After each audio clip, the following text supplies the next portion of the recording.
I know that it's hell having to do all that fishing, but there must be a sense of holiday about it, surely.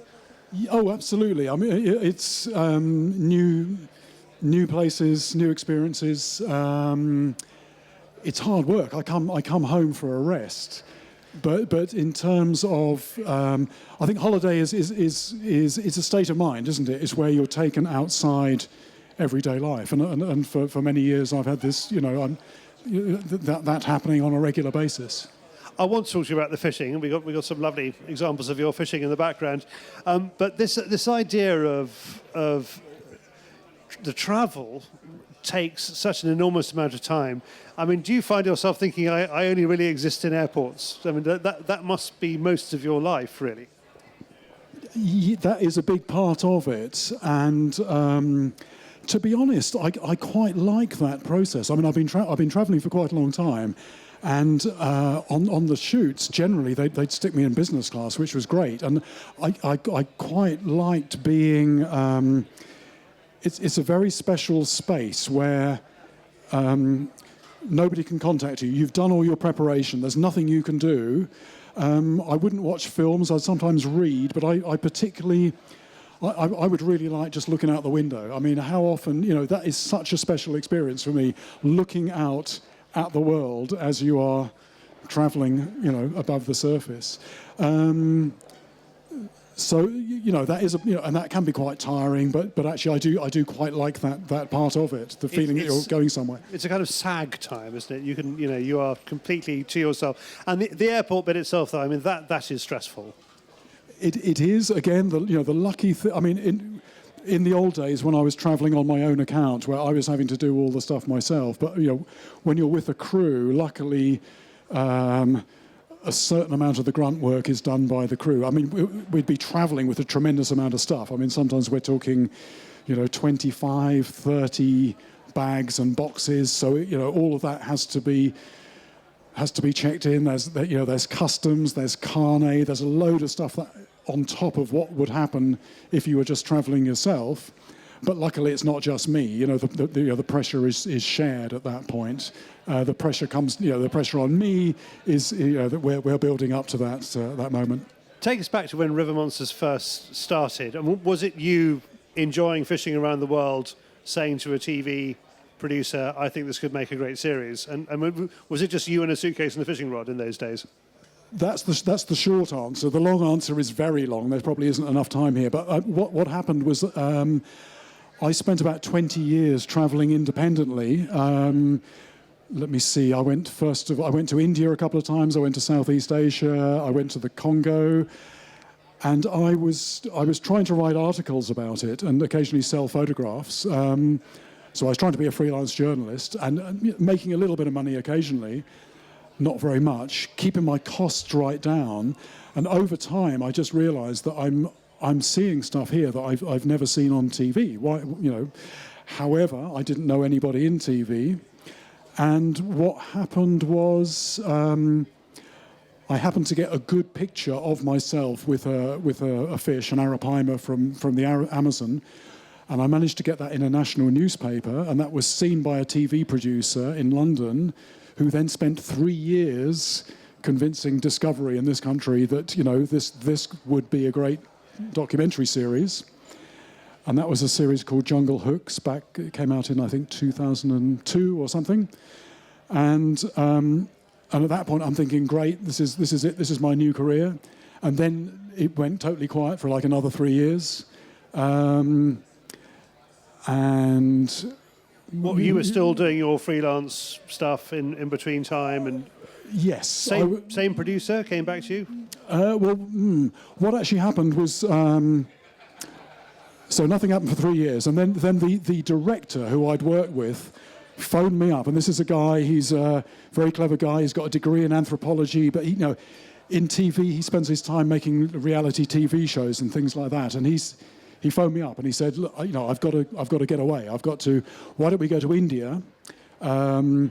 You take your fishing gear, I'll take a camera, we'll film some stuff, and when we get home, we'll see if we can sell it and cover our costs. And what we did, I said, well, before we do that, let's get in touch with the commissioning editor we'd spoken to before at Discovery, see if they'd be interested. They called us in for a meeting, and we walked out of there with a commission to make a series. However, because we were new to the game, we then had to form our own production company. We had to sort out permissions, visas, all this kind of stuff, and that got totally bogged down. That's a story in itself. By the time we got to India, the weather conditions were not ideal. You know, we'd missed our window, and we were really, really struggling to catch fish. And it got to the point where we were absolutely desperate. You know, we'd got this contract to make these programs. That's great TV. Desperate is great. But that's also desperation is good. However, we were failing to catch fish. But what we did, we were just looking for, all manner of subject matter we're looking for. And we heard this story about people say there's this fish in this one particular stretch of river, and it's pulled a couple of people in. And we're thinking that sounds very unlikely, but let's follow that up. And there was a real story there. And we looked into that. We didn't go into it really deeply. It came down to this fish called a gunch catfish. It's an incredibly ugly catfish. If you imagine the most ugly fish you can picture, it's even uglier than that. It's like a slug with tentacles, but the size of a person. I managed to catch one about that big, and that sort of got us through that series. Oh, did you pitch them a Marcia show and you came back with an ugly catfish? Is that how that works? Yes. What happened? Yes, we were sort of looking for Marcia, which is this great, it's this famous Indian game fish. It's very, very beautiful, golden-coloured, streamlined, lives in the fast rivers. I caught one of those, but also for 5 programs, you need more content. So I caught one of these gunch catfish with this great backstory. And then after that, my friend and I, we were saying there's more mileage in that. There's more mileage, and but how do we go about that?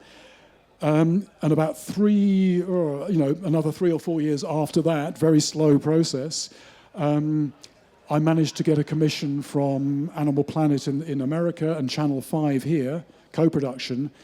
Can we make one program about this gunch catfish, and can you try and catch a bigger one?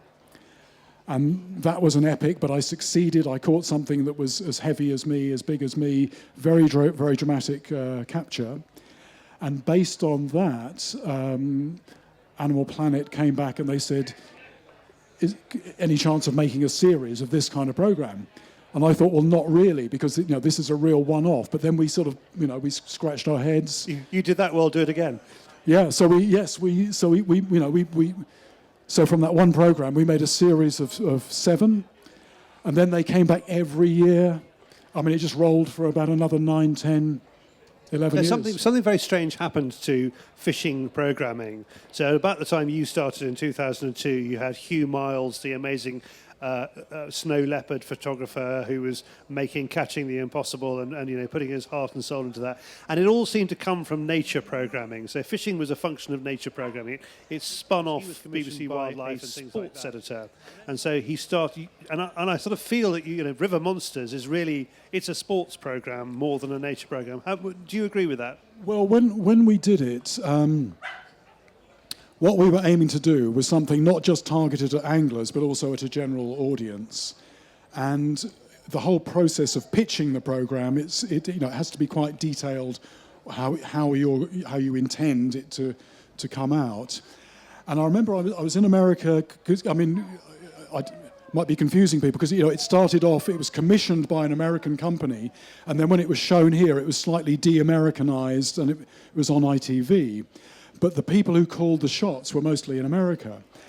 And I was over there on a press tour, and I was about to do a press conference. I was in this back room, and they're all around me going, "What is this program? How can you describe this program?" And I'm thinking, it's not a fishing show. And I said, it's like an underwater detective story. They said, "Yes, that's it." And so just tell them that. And so that was the, for those of you who haven't seen it, I mean, it always starts with a story where somebody they've gone down to the river, somebody's bit something's in the water has bit their foot, or someone's been pulled under, and it's sort of like a whodunit where it's not a person, it's an animal. And the great thing about water is it could be right there, but if it's a river, the chances are it's muddy and murky. You can't see it. Something is in there that could be quite dangerous.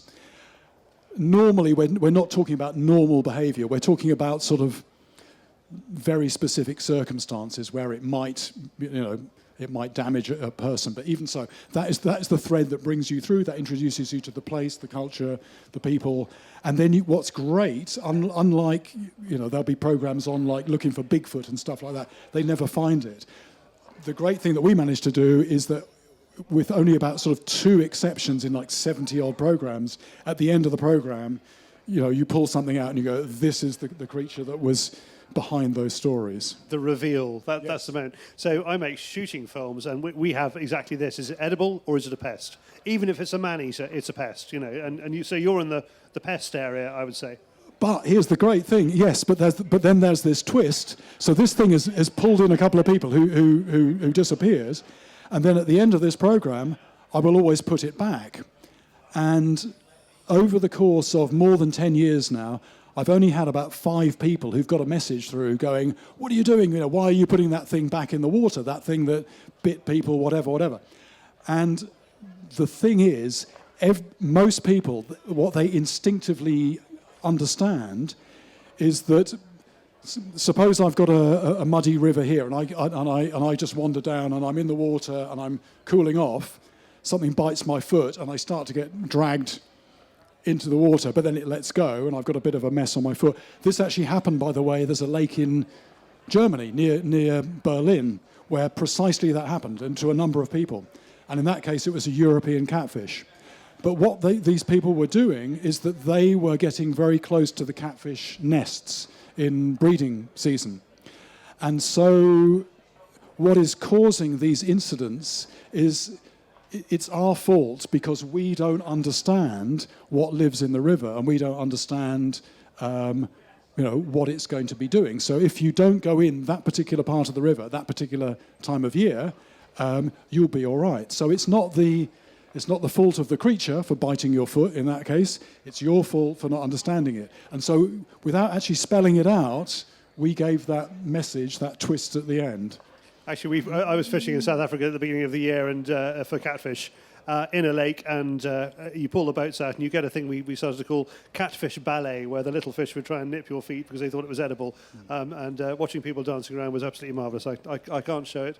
I thought you were going to kind of go down a sort of slightly virtuous route there and talk about the benefits of putting it back. And one of the things that's happening to fishing, one of the things that's happened to fishing programming this year is a lot of you guys, the presenters, have realised the demand, the hunger for a much greener message about cleaner waters and safer environments. Have you started doing things like this? We're talking to Paul Whitehouse on Sunday. He's made a big series about that. Is this one, or have you done this all along? I think it's always been there between the lines. What we did, though, at the end, when we finished making River Monsters, because we sort of ran out of material there, we had this amazing wish list to start with of different species of fish. It got to the point where we need to just do something else, and we did a series called Mighty Rivers. So I went to 6 of the great rivers around the world. So the Mississippi, the Amazon, Danube, Zambezi, Yangtze, and Ganges. That was it. And the idea was to try and give a bit more of a conservation message. But the challenge with that is to do it in a way that isn't lecturing. Again, doing it through entertainment. So what we settled on there was I was still looking for fish. But what I've realised through doing 9 seasons of River Monsters is the big fish, particularly the apex predator, is a brilliant indicator of the health of the river.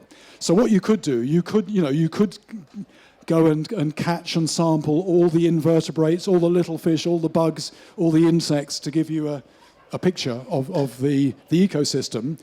Or the shortcut is you follow the food pyramid. What's the thing? You can only have this big thing at the top if everything underneath it is flourishing. So those programs are very much looking for the apex predator, But in the process of looking for that, we'd take you to different places on the river. We'd show you different issues, and these issues tend to be the same all over the world: overfishing, dams, pollution. But what we would do, each episode we would concentrate on one thing per episode. And then what was very important, because we didn't want it to be doom and gloom, because it is a fairly miserable story, we wanted to have a hopeful message. So we would always look for, is there anything that's happening that's moving things in the right direction? And we always found that. And sometimes it was only just a couple of people. There was a father and son in Austria, and they were breeding taimen, Huken, which is a landlocked salmon, and they were breeding them, reintroducing them into the Danube, and at the same time, the authorities there were starting to open up backwaters and improve the flow. So this particular fish, which has been declining, is coming back. We found people in China who were protesting about pollution and also dams, and we thought, surely in China you can't do that, but they are. And it is, the Chinese government have realized, we can't have development at the expense of totally trashing the environment. Quality of life comes into there as well. So there's good things happening. And so we tried to show that. So, yes, so we have tried to go there, but also to try and do it in a way that's going to not just be wagging our fingers at people. And it feels like, the fish gives you the visual, the river gives you the visual, the narrative, ta-da, we got one, the reveal at the end. But it is the people that you meet, the people whose story you tell, that it's the relationships that keep the thing bouncing along nicely. Absolutely. And I think with river monsters, what I found was that, and I think all anglers will understand this, when you catch a fish, and invariably you get that trophy shot, and here is the fish. But to everybody who catches a fish, that fish represents a story. It carries a lot with it. And so we took that element into this Mighty Rivers series, where at the end, here is this fish, but now that you've watched the program, you can see what that fish represents. The fact that it's here, the fact that it's still doing okay, you can remember the struggles that it's got. So yeah, yeah. I've got you back, I'm so pleased to say, to talk later in the weekend. But for the benefit of this audience, what's coming up for Jeremy Wade? What are you going to do next in television? Well, I'm on a bit of a pause at the moment from television. Are you resting between jobs, darling? To use that acting terminology, I'm pushing ideas out there, and I'm talking to people. The problem is, it's a very nice problem to have. River Monsters turned into, it's such a hard act to follow. It did so well, internationally, and the broadcasters would love for me to just keep doing the same thing, and getting the message across that particular subject matter, we've done it all. It has to be something different, and that's when things sort of start to take a bit of time. They won't accept video on demand, will they? They're always after something new, some new invention, reinvention. Yes, they want something new, but they want it to be the same at the same time, which is so unreasonable. It's frustrating. No. So possibly something to do with rivers. Would you go down the greener route and do what many other people have done, Fergal, Sharkey? Would you start campaigning? I'm involved in the same group. There's a group called River Action, and I'm involved. In fact, I am doing some little videos for them. One thing I might be doing, I've had an offer to do a book about British rivers, where what I want to do is, again, when we think about rivers, we tend to think about a line on a map that just goes like that. That's the river. And a river is so much more than that. It's not just the main river. It's all the tributaries. It's the entire catchment. It's 3 dimensions. A few weeks ago, I was 400 feet underground following a river in the UK, and I reached this point where you have to hold your breath and go through this gap. And there is so much more to rivers than we realise. And I'm talking to a publisher about turning that into a book. Which, lovely thing about Jeremy Wade is, the feeling of being impressed, being alongside him, and just waves and waves of jealousy. That's what most of what I feel. Ladies and gentlemen, Jeremy Wade, thank you very much. Thank you, everybody. Thank you. Wonderful, Jeremy. Welcome once again. Now, last time we had a lovely fireside chat. We need to put flickery flames Imagine in. the fire. About how you got into all this. This time, can we talk fish? Because I did tell you this once before, but my jealousy for you stems from the 1990s when I put a proposal out there for a book about fishing for arapaima in South America, which is, you said this is where you started, and marcia in India and barramundi, all these big fish. So you've actually done it. Which ones are, for the sporting angler, the truly exciting fish to go for? Interesting thing you said there for the sporting angler, because a lot of the fishing that I do is probably wouldn't be classed as particularly sporting. It's fairly agricultural gear. For river monsters, it's very much about. We'll start off with a story about someone who had their foot bitten or something like that, and where we're building towards is actually showing one to the camera. And so if we get something, we don't want it to get away. I mean, it's nice if it sort of jumps out the water and stuff like that, but basically it's about getting it in. And one of the things that I do when so it is about size. And when I think about putting my gear together, I'm not really thinking about what's the most sporting outfit. I'm thinking about what is the biggest fish that I could potentially hook here, not what's the average size, what's the biggest fish I might potentially hook. And then I gear up accordingly. So I'm using, the very first episode we did, the Gunj catfish in India.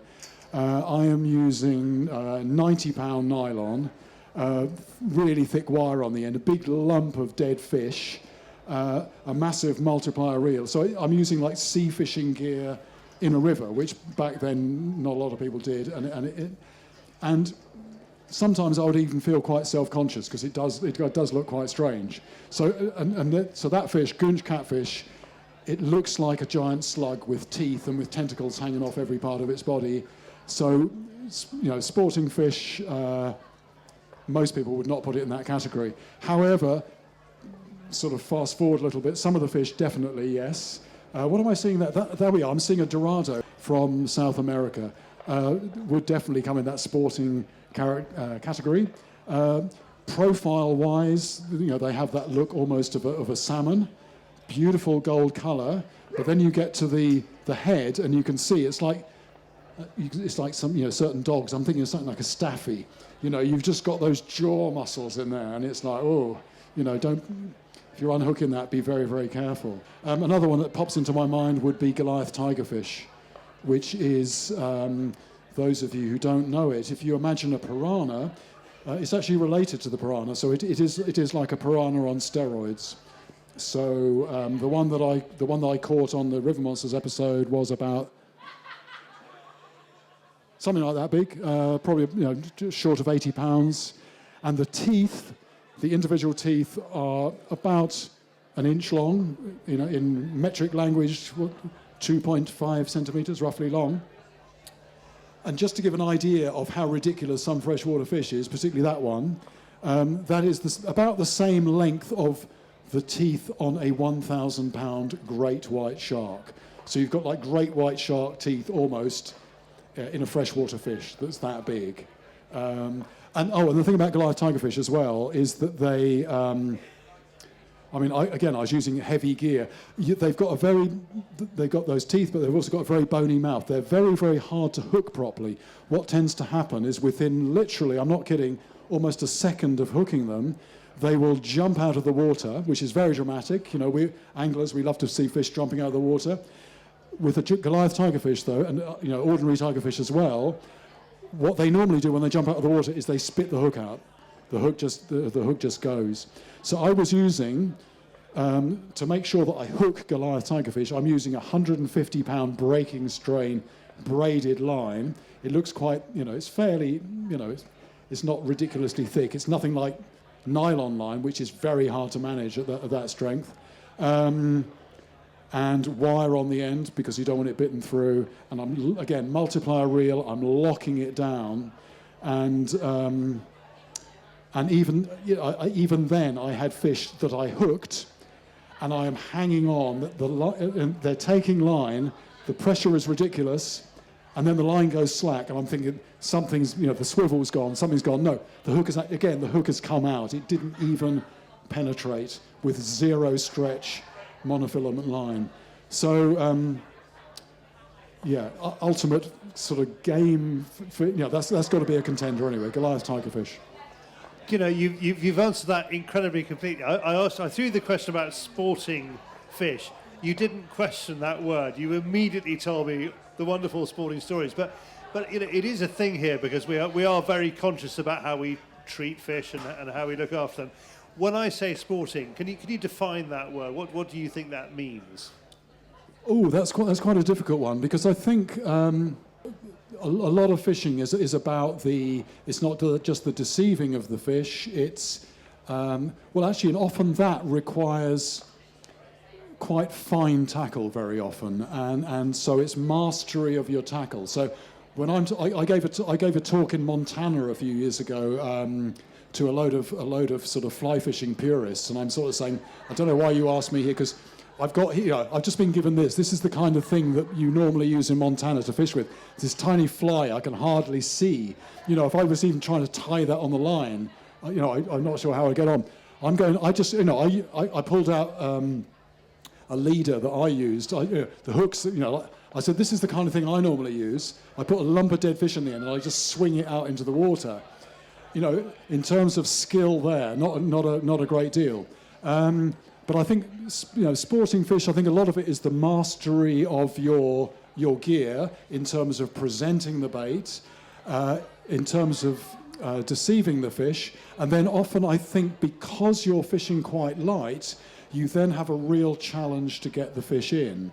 And often, salmon, springs, Atlantic salmon springs to mind in this country. This is a fish that undergoes this epic journey out to the sea. It's a fish that's got speed, it's got stamina, it's in the river. It's not just going to let you wind it in.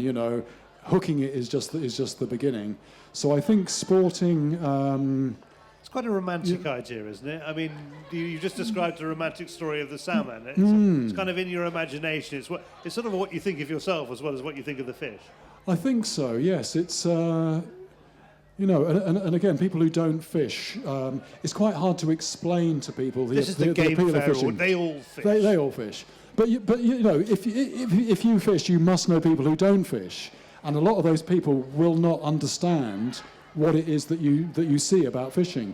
And normally, most things that people do, you've got to try it before you appreciate it. Somebody can explain it to you for as long as they like. It's just not going to. Although, having said that, one great thing that people do tell me about river monsters is a lot of people I know, anglers, they say, my wife watches as well. She doesn't want to start fishing, but she now says, I understand why you do it. And I think, and this sort of expands that, I think, it slightly expands the notion of a game fish, or no, it overlaps. I think every fish that you catch, there is the body of the fish. There is that creature that you're marveling at. It's come out of this other environment.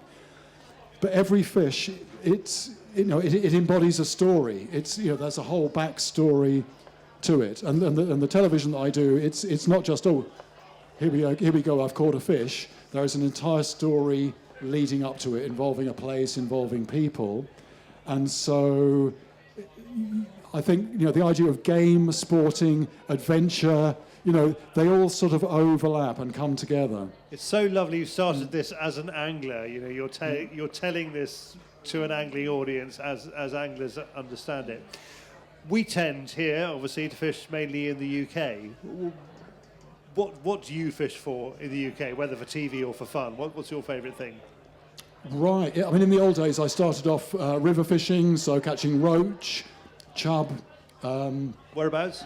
In Suffolk, so southeast England. So the River Stour. It's a very winding lowland river, and then when you fish, you're always interested in what other fish are around. But then it becomes about size, bigger fish, and then if you fish rivers in Britain, it's always at some point you might even. Well, in my case, I was on this bridge. I was looking down. There's this thing in the water, and it's like that must be a pike. It's so you become aware of predators, bigger fish. So I fish for pike as well.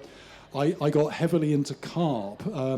This was as a result. I mean, back then people used to talk about, the fishing magazines would talk about. There was this term, specimen hunting. The idea that catching a big fish is not just something that happens at random, although it can, but the fact that you can target a big fish. If you think about it, if you think about their behavior, why do some people catch bigger fish than other people? And it's because of the way they approach it. And back then, carp had this real sort of mystique about them. And I spent quite a long time sort of overdoing the carp fishing. And I got to the point where I actually burnt out on that. I just took it too seriously. I think I fried some neurons there. And it happens to carp fishers. Only carp fishers.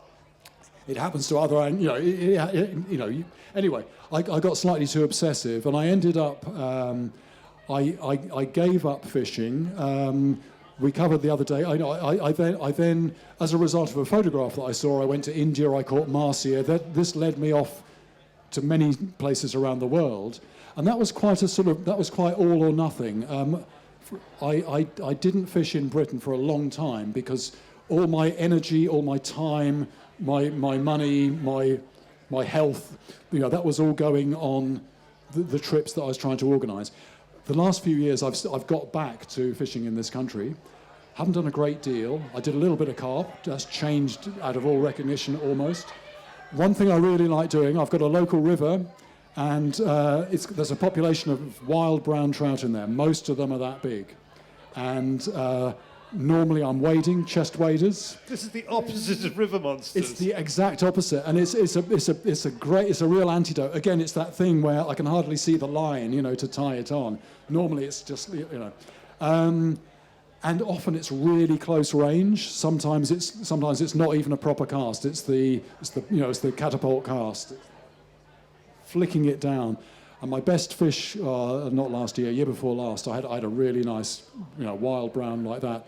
And it was almost about just as far as your foot, Charlie. It was, I'm wading. I've snuck up really, really close, and I've just flicked it in, and I saw it. I wasn't looking in its eye because I could see this murderous look on its face as it saw my mayfly, and it took it, and right there, which is great. And that in terms of excitement. You can't quantify excitement. It's not related to pounds and ounces. That comes into it, but that's only one dimension of it.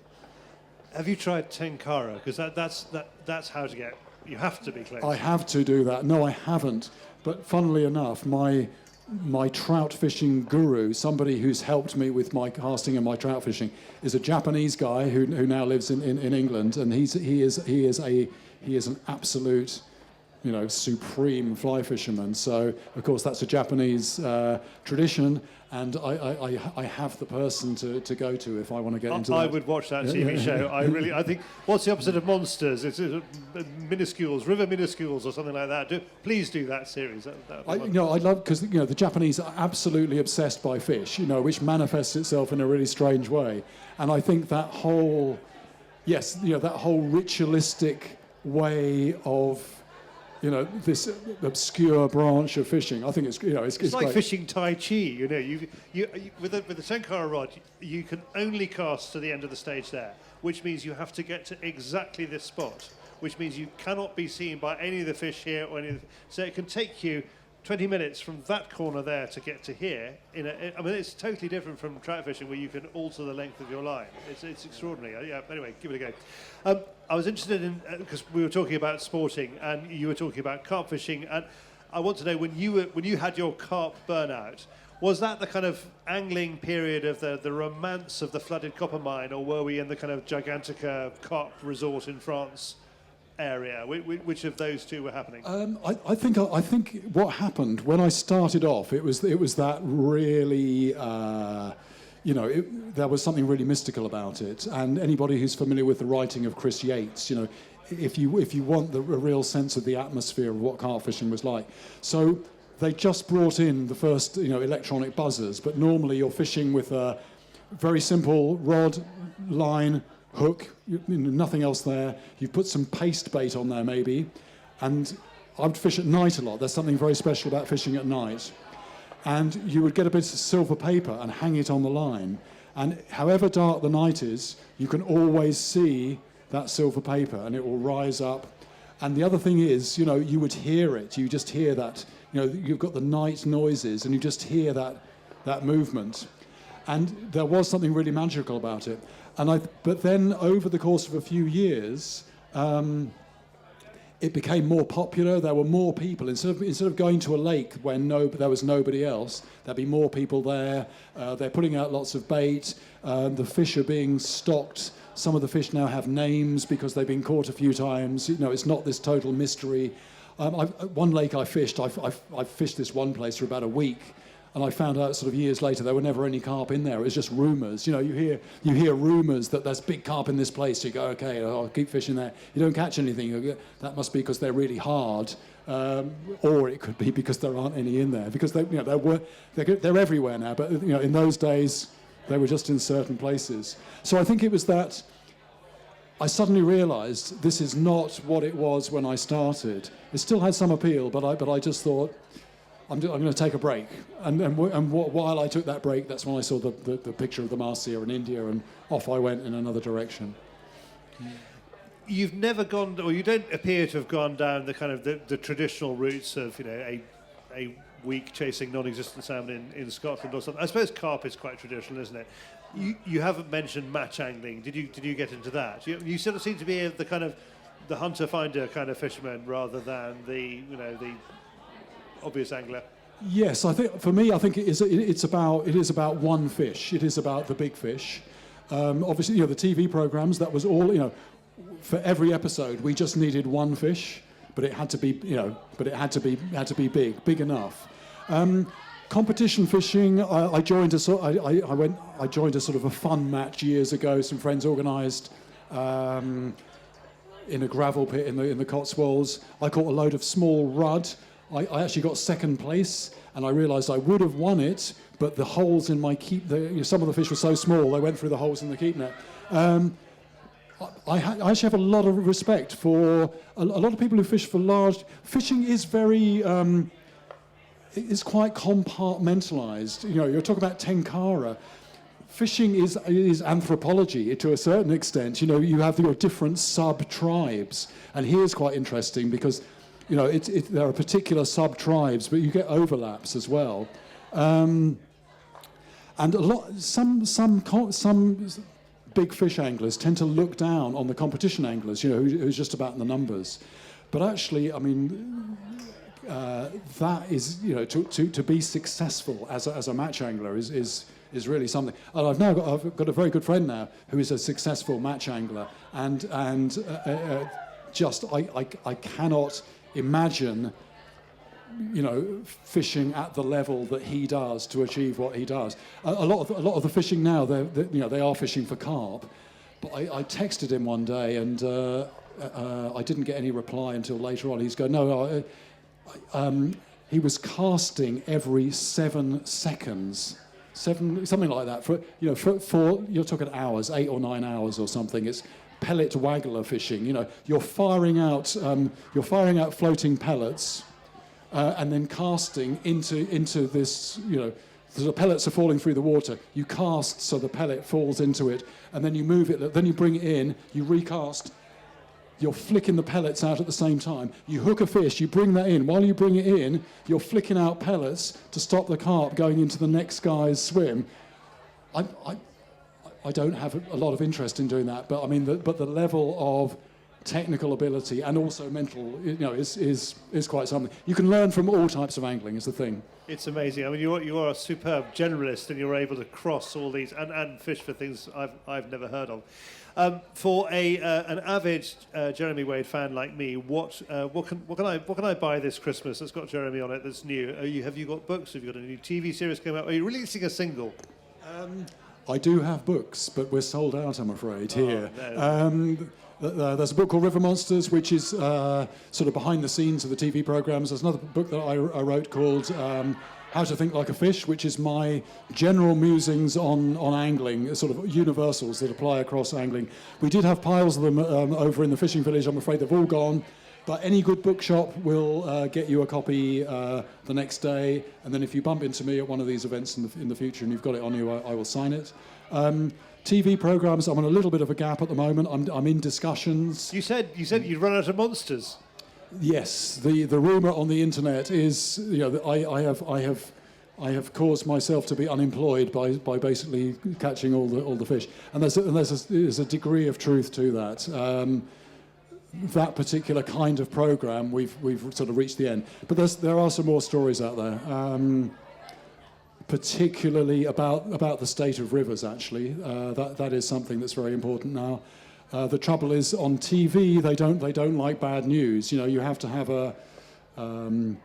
you can't make depressing television. But we did make. Some of you might have seen we did a series called Mighty Rivers, where I went to 6 of the big rivers around the world, where the overall story is quite depressing, but everywhere we went, there were always people who were doing something and who were making a difference. So that enabled it. ITV showed that. They gave it quite a bit of publicity, and that got good audiences. So possibly, more of that kind of thing in the future. But something will appear at some point. I can't be more specific at this stage. I'm looking forward to Jeremy Wade Fishes in Lilliput. I think that's going to be my go-to TV series for the future. Ladies and gentlemen, Jeremy Wade. Thank you, everybody. Thank you.